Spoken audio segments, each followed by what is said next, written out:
I'm glad you guys are here. This is awesome. I just want to say thank you to Glenn and this organization for letting me be here tonight, for letting me be here today. I'm just excited to be here because I got 3 kids. I got an 8-year-old, I got a 7-year-old, and I got a 5-year-old. So I just want to say thank you for letting me be here this morning. So I can get a good night's sleep in a hotel. I love it. How many of you guys got kids? How many of you guys? The kids are great, tax deductions. We love that. We love that. And, like at first I wanted 4 kids, but after having 3 kids, I realized I just want 2 kids. I'm going to be honest with you. It's been tough. And we're like a tall family, too. Like I'm almost 6'5", like their mom's, she's about 6'2". It's all like, we just have tall, like we're just a tall family. Anybody here over 6 foot? Right here? Like, do you ever get this? Like, how's the weather up there? You ever get that? Here's what you do. You spit on it. You tell them it's raining. That's what you do. And here's the thing, is like, anytime we walk around, people are always asking us questions. Like, do you guys play basketball? We get that all the time. Do you guys play basketball? You guys are so tall. That never happens to short people. You can never go to a short person and go, wow, you guys are so short. Look how short. Do you guys play miniature golf? Do you represent the lollipop kids? I mean, what's it like working for Willy Wonka? I don't know. I learned everything about being like a family guy, like being a dad from my dad, because my dad was a military guy. He was kind of a big bone. He was kind of husky. He was fat. I'm not gonna lie.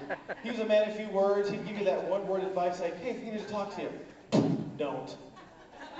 And how many of you guys ever had this dad that said this? When I was learning how to swim, my dad came up to me and goes, Rich, when I was learning how to swim, my father took me out in the middle of the lake, threw me in the water, and that's how I learned how to swim. I was like, Dad, I know Grandpa. He wasn't trying to teach you how to swim. You remember that whole incident with the cops? Yeah, remember that whole thing? And like I said, my dad's a big guy, right? So every time I got in trouble, he's a Rich, come here. I heard what happened at school today. I'm just going to have to whip you, son. I'm sorry. I'm just going to have to whip you. He take off his belt. I'm sorry. I'm just going to have to whip you.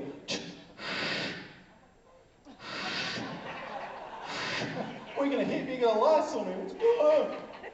One time he told me to be home at 3 o'clock right after school, and I go home at 7:30, and he was livid. I knew he was going to spank me. I went to my room. I was like, what am I going to do?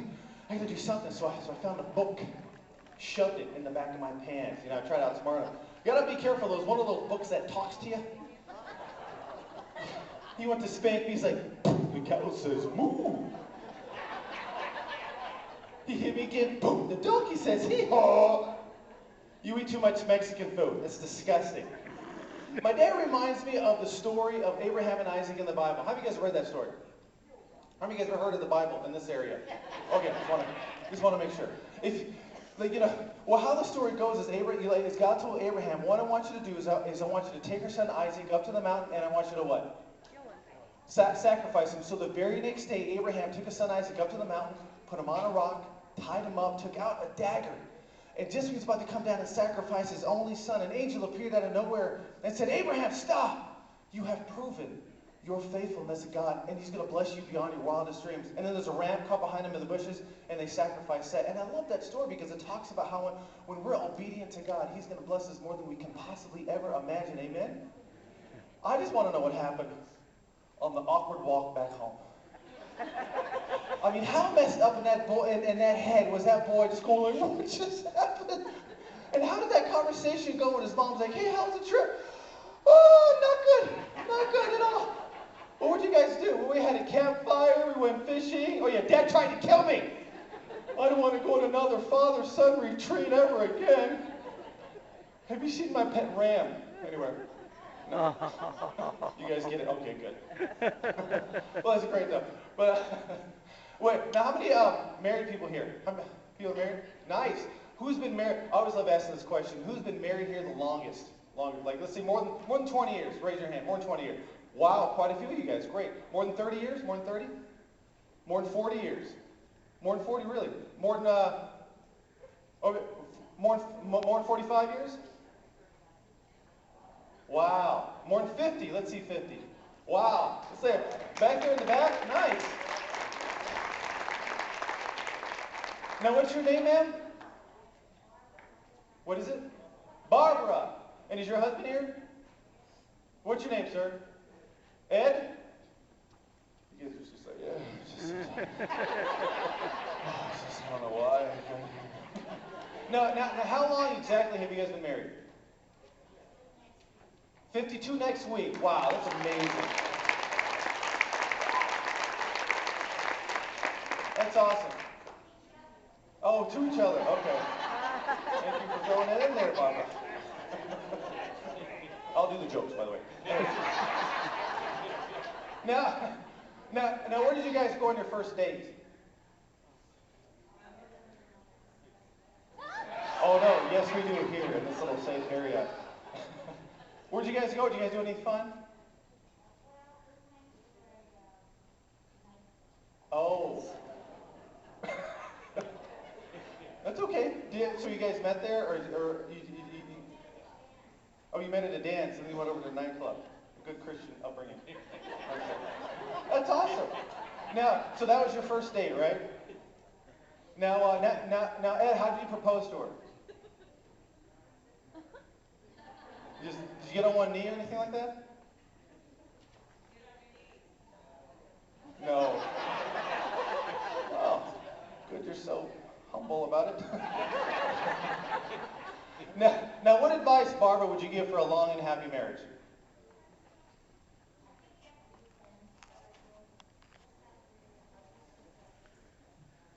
Good. Now, what about you, Ed? What would you say for a younger couple, long and happy marriage? Yeah, whatever she says is great. Exactly. Anything she says, I agree with. Period. 52 years next week, boom. Is that right? That's awesome. We'll give these guys a round of applause.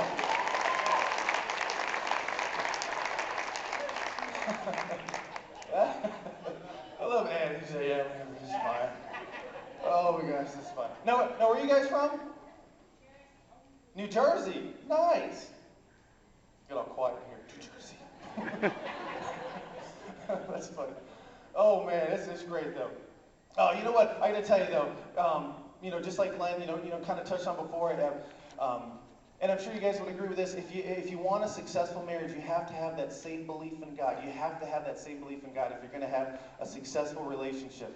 Because I made a mistake about 15 years ago. I went out with this one girl. We didn't believe in the same stuff, so we had to break up. I was a Christian, and she happened to be the devil. So,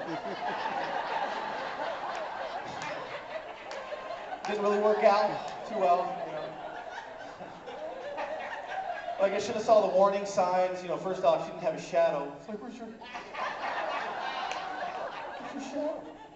I dated one girl. She's Canadian from Canada. She was gorgeous. She was beautiful. She was like a 10. I mean, like a 10. Well, she's Canadian 10. Know the exchange rate.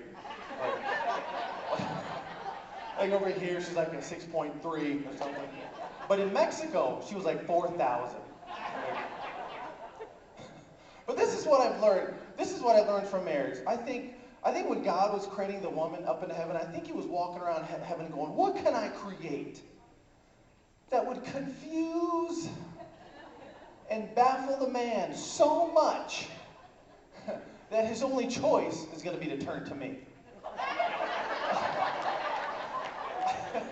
I think that might have went on up there. I'm just like, it's amazing. It's amazing. I've learned one day, just from marriage, I've learned one day we're going to be able to explore the surface of the sun. All we're going to have to do is send up 2 ladies in a rocket ship up to the sun, because it doesn't matter how hot it gets. One lady will always go, I'm cold. I'm really cold. Can we turn the heat on the lava? I'm cold. Also realize we'll never have woman referees in professional football. I don't think that's ever going to happen, because if she's ever reffing a game and throws a flag, like I said, what'd I do? You know what you did. And then the next place, she'll throw like another flag. What'd I do now? I just remember something from the first half.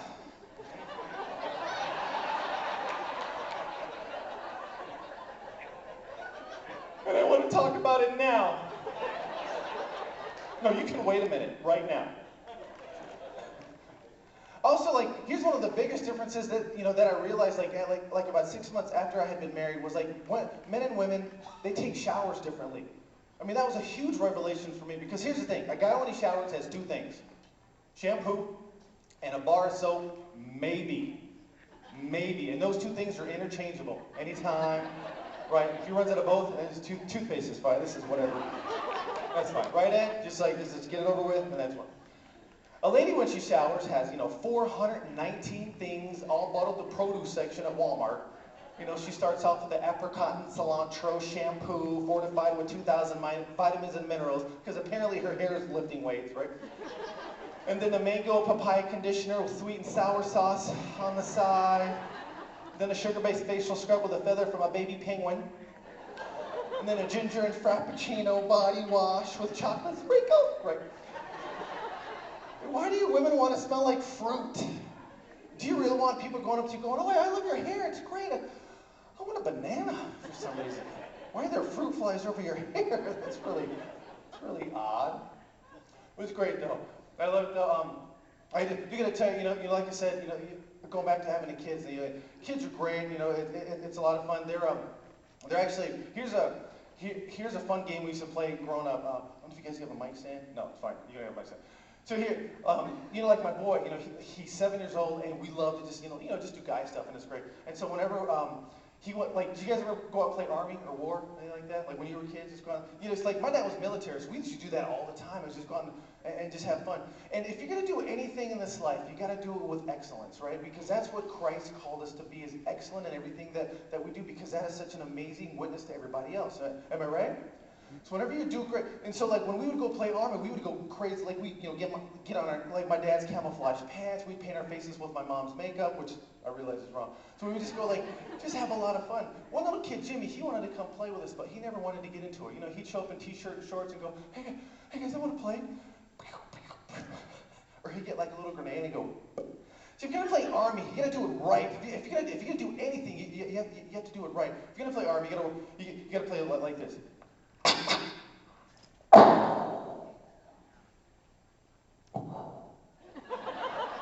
I got you.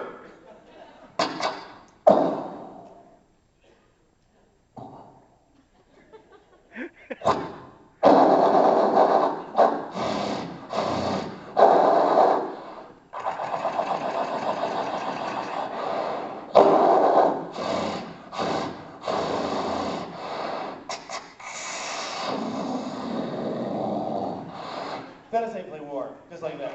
You guys get quiet so quick.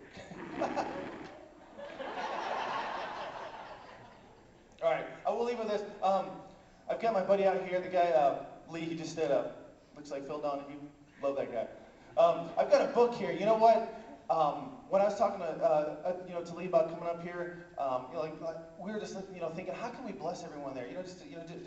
Just to be nice. And so I've got a devotional book. You can find in bookstores, but I have some here tonight, and we're just going to give them out. If you want them, come talk to Lee, come talk to me. If you just want a devotional book, this is a stand-up comic, Sit Down with Jesus, and I tell you, here's my favorite quote. My wife thinks I'm too nosy. At least that's what she writes in her diary. Right there. So it's a joke, it's a scripture, and there's a devotional in it. It's just kind of something fun, just to laugh and learn a little bit about the heart of God. And so, just one last thing. Like I said, I grew up in the military, and I'm just very I just love America. Do you guys just love America? I love America. It's great. It's awesome. So whenever we grew up, we would always say the Pledge of Allegiance all the time. At school, we used to say it before going to a movie. I mean, that's just how patriotic we were. And how many of you heard about this? Some of the atheist organizations are trying to remove the under God out of the Pledge of Allegiance. How many heard about this? And I don't mean to make fun of the atheist organizations, but, well, here we go. They say they want to take out the under God. And I say, go ahead and take it out. But you're going to have to replace it with something just to be fair to everybody else. And you can replace it with something like this. Here's the new pledge I just kind of came up with for someone who doesn't want to say under God in the pledge. And it goes like this. I pledge allegiance to the flag of the United States of America, to the republic for which it stands, one nation, under a blue sky, formed by chance through a random process of organization against uncalculatable odds and in complete opposition to the laws of physics, probability, and entropy, paying no attention to our forefathers who founded this country on biblical principles without the aid or direction of any higher power, and for no reason whatsoever, indivisible with liberty and justice for all. Hey, God bless you guys. Have an amazing day.